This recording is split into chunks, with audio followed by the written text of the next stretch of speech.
नमस्कार जय हिंद विद्यार्थी मित्र हो, मी अमोल देशमुख स्वागत करतो एका नवीन व्हिडिओमध्ये. एमपीएससी कंबाईन ग्रुप सी ची जाहिरात येणार आहे. त्यानंतर नवीन संयुक्त सेवा परीक्षेची योजना आपल्यासमोर येईल. जाहिरात आली की तुम्ही उघडणार, पाहणार. ठीक आहे. पहिला विचार तुमच्या डोक्यात हा येईल की या स्पर्धा परीक्षेसाठी किती जीवघेणी स्पर्धा आहे. माझ्याकडून हे खरंच होईल का? माझं इंग्लिश कच्चं आहे, माझं गणित कच्चं आहे. 8-8, 10-10 वर्षापासून मुलं परीक्षेची तयारी करतात. या हुशार मुलांसमोर मी टिकू शकेल का? किंवा तुमच्या मनामध्ये खोलवर बसलेला जो एक विचार आहे की माझं बॅकग्राऊंड साधा आहे, मी एका लहान गावातून आलेलो आहे, माझ्या घरात काय, माझ्या गावातही कोणी ऑफिसर नाहीये किंवा सरकारी कर्मचारी नाहीये, कोचिंग क्लास नाहीये, कोणी गायडन्स करणार नाहीये, मार्गदर्शन करणार नाहीये.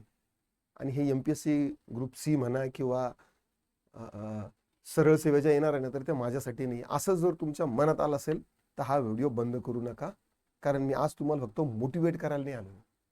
गोड गोड गप्पा, हा नाही तुम्ही करू शकता, असं करा, प्लॅनिंग करा, एक ही गोड गोड वाक्य बोलायला नाही आलो मी.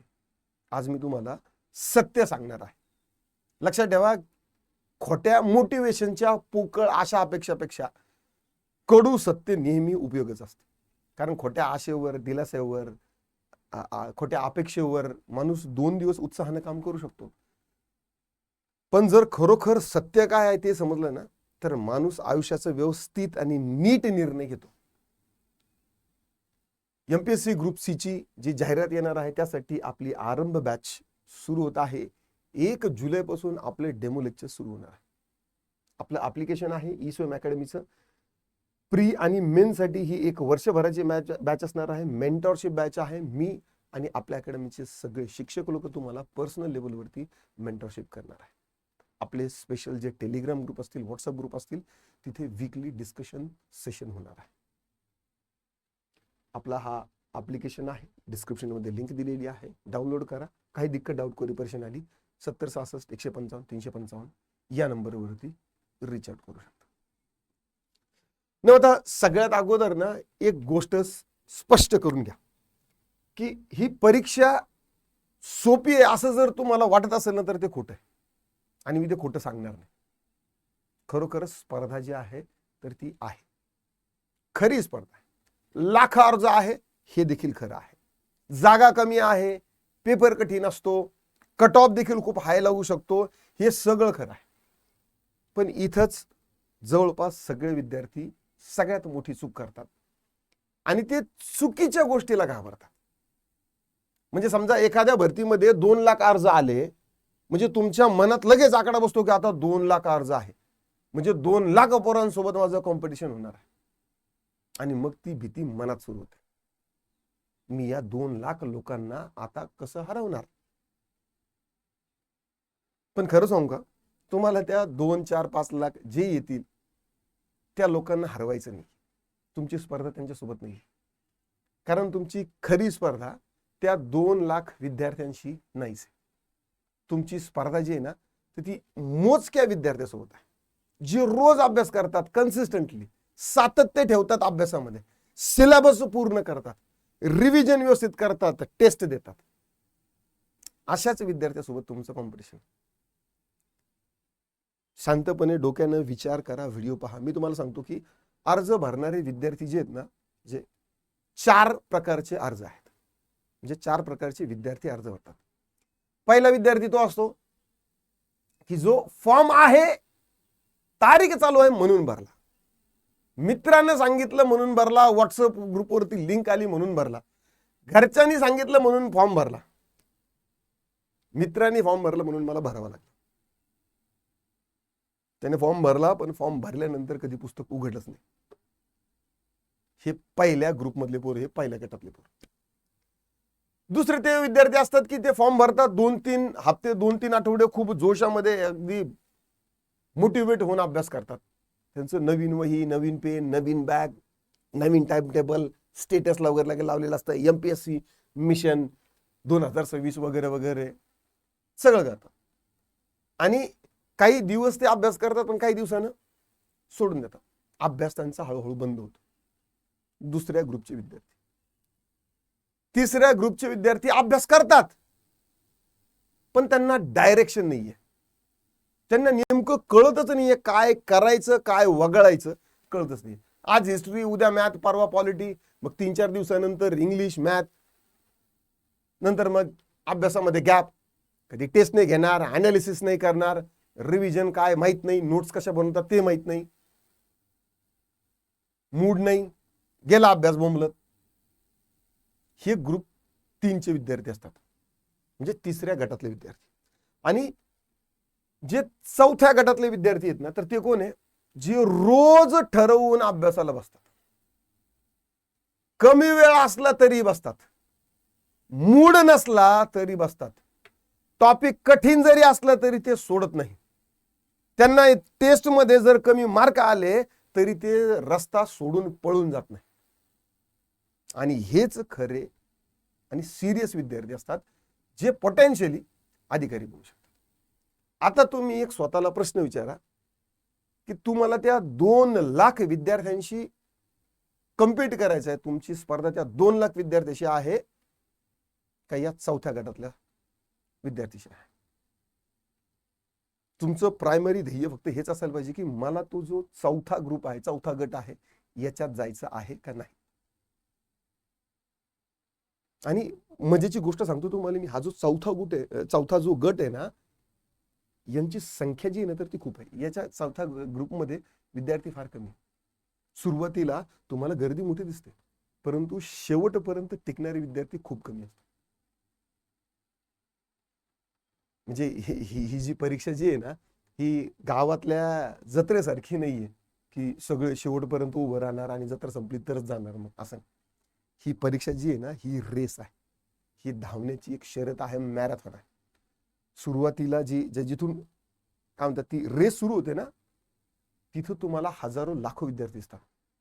शिट्टी वाजली की रेस सुरू होते.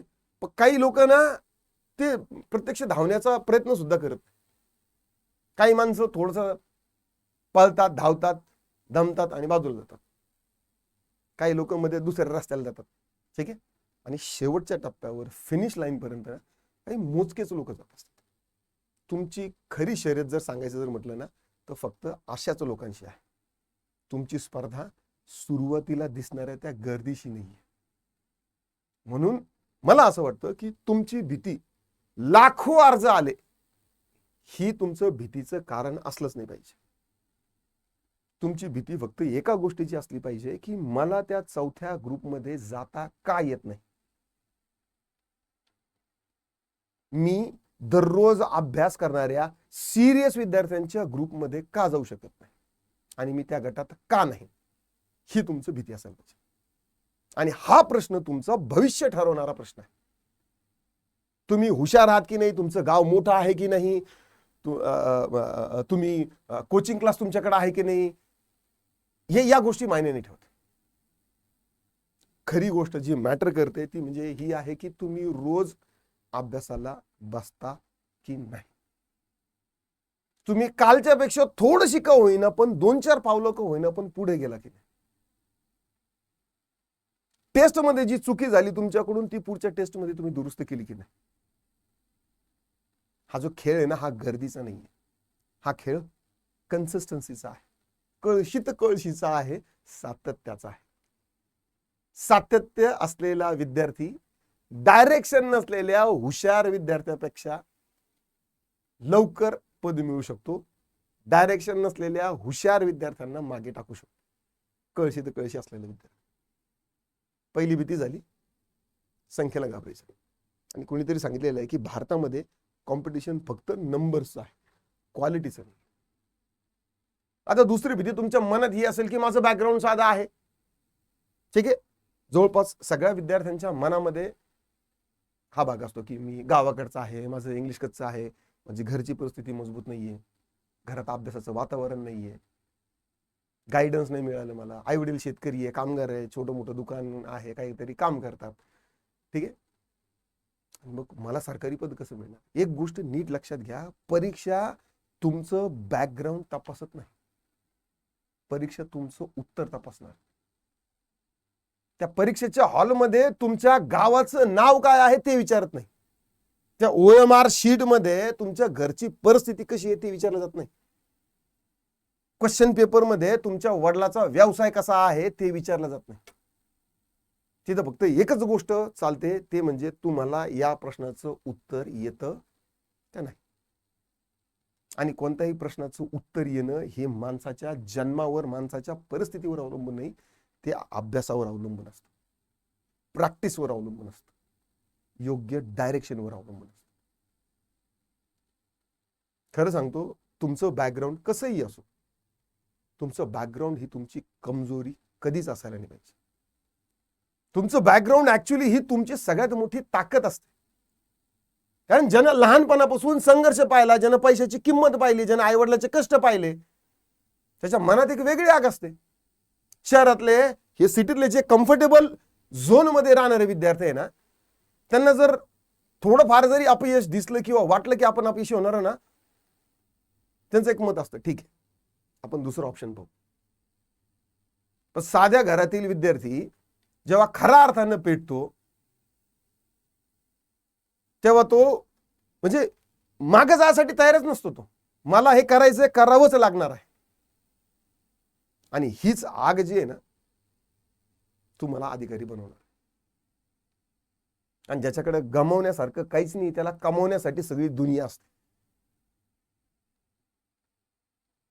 फक्त सिद्ध करण्यासाठी तुम्हाला तुमची मेहनत लागणार आहे. आणि मेहनत सगळं तुमचं धोकादायक शस्त्र बनणार. तुमच्या आसपास पाहणं, तुम्ही अशी असंख्य उदाहरणं पाहिली असेल की एखादा विद्यार्थी छोट्या गावातून येतो, सुरुवातीला त्याला सिलेबस नीट माहित नसतो, इंग्लिशचे शब्द पाहिले की त्याला घाबरतो, तो गणिताचा प्रश्न पाहिला की त्याला झोप येते. तर तो एक गोष्ट नेहमी करतो, रोज डेली अभ्यासाला बसतो. पहिल्या महिन्याला कदाचित त्याला कमी समजतं, टेस्टमध्ये कमी मार्क येतात, पण तो सोडून देत नाही. दुसऱ्या महिन्यात त्याला आयोगाचा पॅटर्न समजायला लागतो. तिसऱ्या महिन्यात त्याचे मार्क्स थोडे वाढायला लागतात. 6व्या महिन्यात तो टेस्टमध्ये सिरियस कॉम्पिटिटर होतो आणि एक दिवस त्याचं नाव लिस्टमध्ये येतं.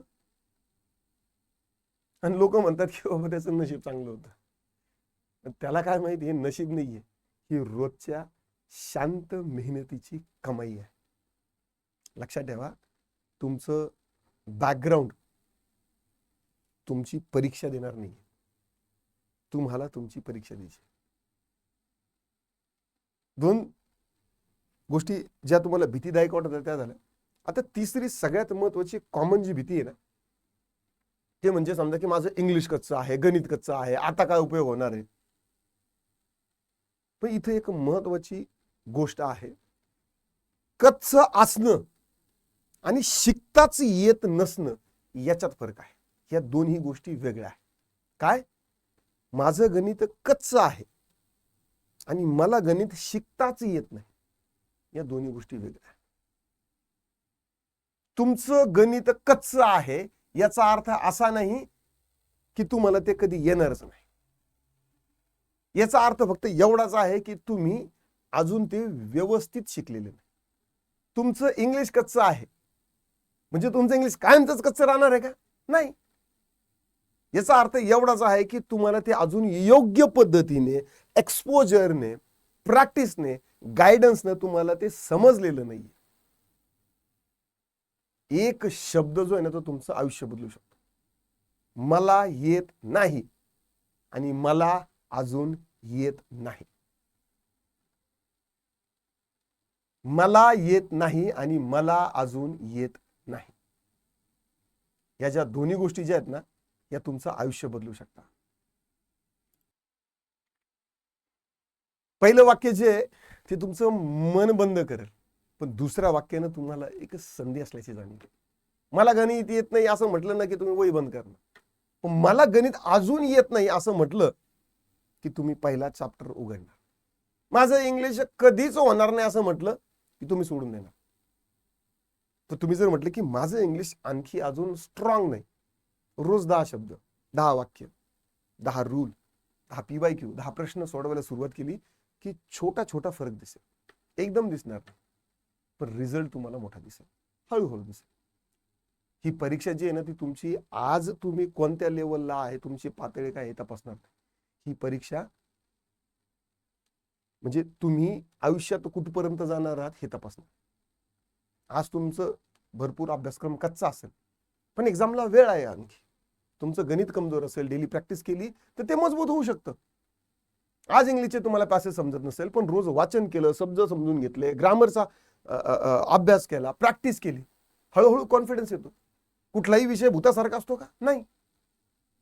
तो टॉपिक्स आणि सब टॉपिक्स मध्ये जर विभागला, तो विषय टॉपिक्स आणि सब टॉपिक्स मध्ये विभागला की मॅनेजेबल होतो, सोपा वाटतो. मॅथ म्हणजे काही मोठं खूप काही राक्षस आहे का? नाही. त्यात percentage, profit loss ratio, time management हेच टॉपिक आहे, हेच कोर टॉपिक आहे. इंग्लिश म्हणजे काय खूप काय अवघड आहे का? समुद्र आहे का? अथांग असं नाही. Vocabulary, grammar, reading comprehension, pattern, reading sentences, sense, हे तुकड्यात विभागायचं. तुकड्यात विभागलं ना की ते हातात येत. ठीक आहे. आता मी तुम्हाला हे सगळं पॉझिटिव्ह बोलून काही मोकळं होणार नाही, कारण खरा शिक्षक फक्त तू हे करू शकतोस असं म्हणत नाही. खरा शिक्षक तुम्हाला जर काही साध्य करायचं असेल तर त्याच्यासाठी तुम्हाला काय किंमत मोजावी लागणार आहे हे देखील स्पष्टपणे सांगतो.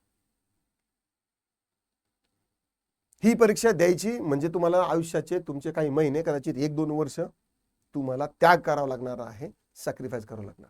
मित्र फिरायला जातील, तुम्हाला अभ्यासाला बसावं लागेल. कोणाचं लग्न असेल, फंक्शन असेल, मोबाईलवर रील चालू असतील, स्क्रोल करत असतील, पण तुम्हाला स्वतःला थांबवावं लागणार. काही दिवस तुमचे मार्क्स कमी येतील, टेस्टमध्ये चुका होईल, घरचे विचारतील तुझं काय चाललं, नातेवाईक टोमणे मारतील. कधी कधी तुम्हाला स्वतःला वाटेल की हे काय चाललं माझ्या आयुष्यात, माझ्याकडून होत नाही. हे सगळं होणार आणि हे तुमच्यासोबत होणार आहे हे जर तुम्ही मान्य केलं तर तुम्हाला धक्का बसणार नाही. पण या किमतीची एक दुसरी बाजू आहे, ती म्हणजे तुम्ही जर एकदा ही प्रोसेस प्रामाणिकपणे पार पाडली किंवा प्रामाणिकपणे तुम्ही तुमचा काय म्हणता येईल की तुमचा रोल निभवत आहात, तर तुम्ही हळूहळू बदलणार. तुमचं सिलेक्शन झालं नाही झालं तो नंतरचा भाग राहिला, वेगळा भाग राहिला, पण सिरियस प्रिपरेशन तुम्हाला आतून स्ट्रॉंग बनल आणि आतून एक वेगळा माणूस बनल. रोज ठरवून अभ्यासाला बसायची सवय, स्वतःच्या मनावर ठेवायला लागणारा तो कंट्रोल, मोबाईलचं डिस्ट्रॅक्शन, हे सगळं तुम्हाला आयुष्यात काम येणार आहे. हे लढायला शिकवणार आहे. आळसाला कसं जिंकायचं, भीतीवर कशी मात करायची, आणि हे आयुष्यभर उपयोगी पडेल. आणि जर सिलेक्शन झालं तर मग त्याची किंमत वेगळीच आहे. म्हणजे घरात आनंद आहे, आई वडिलांच्या चेहऱ्यावर अभिमान असेल, तुम्हाला समाजात सन्मान होईल, स्टेबल फ्युचर असेल, स्वतःच्या पायावर उभं राहण्यात आत्मविश्वास राहील. आणि ह्या गोष्टी खरोखर पैशानं मोजता येत नाही. म्हणून तुमच्या भीतीवर तुमचा निर्णय असावा नको. लाखो अर्ज आले म्हणून सोडून देतो, हा निर्णय चुकीचा आहे. माझं इंग्लिश कच्चा आहे, मी करणार नाही, हा निर्णय चुकीचा आहे. मी गावाकडचा आहे, माझ्याकडून होणार नाही, हा निर्णय चुकीचा आहे. शांत डोक्याने निर्णय घ्या. स्वतःला विचारा, मी रोज अभ्यासाला बसू शकतो का? 6 महिने, वर्षभर मी सातत्य ठेवू शकतो का? फेल झाल्यावर मी पुन्हा उठू शकतो का? मी माझ्या कमजोर विषयाला रोज थोडं थोडं का होईना पण अभ्यास करून मजबूत करू शकतो का? या प्रश्नांची उत्तरं जर हो असतील तर तुमच्यासाठी रस्ता आहे. खडतर आहे, कठीण आहे, पण तुमच्यासाठी रस्ता आहे. आजचं जर आता हे सगळं जर एका वाक्यात सांगायचं झालं ना तर ते असं की पहा, तुमची स्पर्धा लाखो फॉर्म भरणाऱ्या विद्यार्थ्याशी नाही. तुमची स्पर्धा, तुमची खरी स्पर्धा तुमच्या कन्सिस्टन्सी सोबत आहे. लाखो विद्यार्थी फॉर्म भरतील पण रोज बसणारे कमी असतील. लाखो लोक स्वप्न पाहतात, सगळ्यांचेच पूर्ण होतात का? नाही. जे त्या स्वप्नांसाठी किंमत मोजायला तयार असतात त्यांचं स्वप्न पूर्ण होत असतं. लाखो लोक म्हणतात की मला आता सरकारी अधिकारी व्हायचं, कर्मचारी व्हायचं, पण रोज टेस्ट देणारे, चुका शोधणारे आणि चुकांना सुधारणारे, रिव्हिजन करणारे, नोट्स काढणारे, डिसिप्लिनने स्वतः रोज अभ्यास करणारे मोजकेच लोक असतात. त्याच्यामध्ये तुम्हाला यायचं. आता शेवटी तुम्हाला एक खरोखर एक प्रामाणिक गोष्ट सांगतो. हे सगळं ऐकून, ही जी बोलबच्चन ऐकून माझं जर तुमच्या मनामध्ये जर स्पष्ट आवाज आला असेल की नाही बाबा, मला माझ्या स्वप्न कंप्लीट करायचं आहे, पूर्ण करायचं, त्याच्यासाठी मला ही किंमत मोजायची नाही, मला पैसे कमवायचे, आयुष्यात मोठं व्हायचंय, MPSC ग्रुप बी सी ची परीक्षा किंवा कोणती स्पर्धा परीक्षा मला नाही वाटत की मला द्यायची गरज आहे, तर ते सुद्धा ठीक आहे.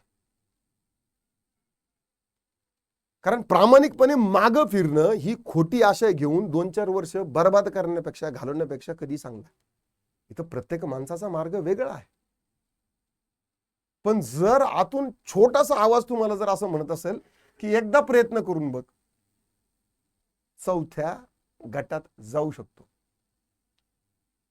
मी रोज बसू शकतो, मी रोज स्वतःला सांगू शकतो की मला अभ्यास करायचा आहे आणि करावंच लागणार आहे. जर असं असेल तर हा व्हिडिओ तुमच्यासाठी टर्निंग पॉईंट ठरू शकतो. भीती पूर्णपणे जाणार नाही, मनात तुमच्या भीती असेल, असणारच, स्वाभाविक आहे, नैसर्गिक आहे, मानवी मनाला भीती वाटणं स्वाभाविक आहे. पण आता ही भीती चुकीच्या ठिकाणी असायला नाही पाहिजे. तुम्हाला भीती याची नाही वाटायला पाहिजे की बाबा लाखो अर्ज आहे. तुम्हाला भीती फक्त एवढीच वाटायला पाहिजे की मी अभ्यासाला बसलो की नाही. कारण आजचा हा 1 तास उद्याचा म्हणजे उद्याचं तुमचं भविष्य आहे. रोजची एक टेस्ट, रोजचं एक रिव्हिजन, याच्यावरच तुमचं फ्युचर बनणार आहे, भविष्य बनणार. म्हणून आज फक्त एक काम करा, आता शांततेने राहा, शांत राहा, थोडस मोबाईल बाजूला ठेवा, स्वतःला एक प्रश्न विचारा, मी त्या 4थ्या गटात जायला तयार आहे. म्हणजे त्या गटात जो रोज अभ्यास करतो, जे लोक मूडवर नाही ते मिशनवर चालतात. जो भीती आहे, त्याच्या मनातही भीती आहे, पण तरी तो अभ्यास करतो, कमी मार्क्स पडले ना तरी तो घाबरत नाही, पळून जात नाही, सोडून जात नाही. तो स्वतःच्या बॅकग्राऊंडला एक्सक्यूज बनवत नाहीये, कारण बनवत नाही, त्याला तो ताकद बनवत आहे. जर तुमचं उत्तर हो असेल तर मग पुढचा रस्ता सुरू झाला. उद्याच्या व्हिडिओमध्ये अभ्यासाची नेमकी सुरुवात कुठून करायची ते सांगतो. या गोंधळातून कसं बाहेर पडायचं ते पाहणार. आणि लक्षात ठेवा, गर्दीला घाबरायचं नाही. भारतामध्ये कॉम्पिटिशन फक्त नंबरचं आहे, क्वालिटीचं नाही. कन्सिस्टन्सी नसेल तर पॅनिक व्हा. गर्दीमध्ये तुमचं सिलेक्शन नाही, तुमचं सिलेक्शन फक्त आणि फक्त कळशीत कळशी, सातत्य, याच्यामध्येच तुमचं सिलेक्शन. आशा करतो तुम्हाला आजचा हा व्हिडिओ आवडला असेल तर लाईक करा, शेअर करा, कमेंटमध्ये तुमचे काही दिक्कत, डाऊट, क्वेरी, प्रश्न असतील नोंदवू शकता. आता पुरतं एवढंच. पुन्हा भेटूया पुढच्या व्हिडिओमध्ये. राम राम.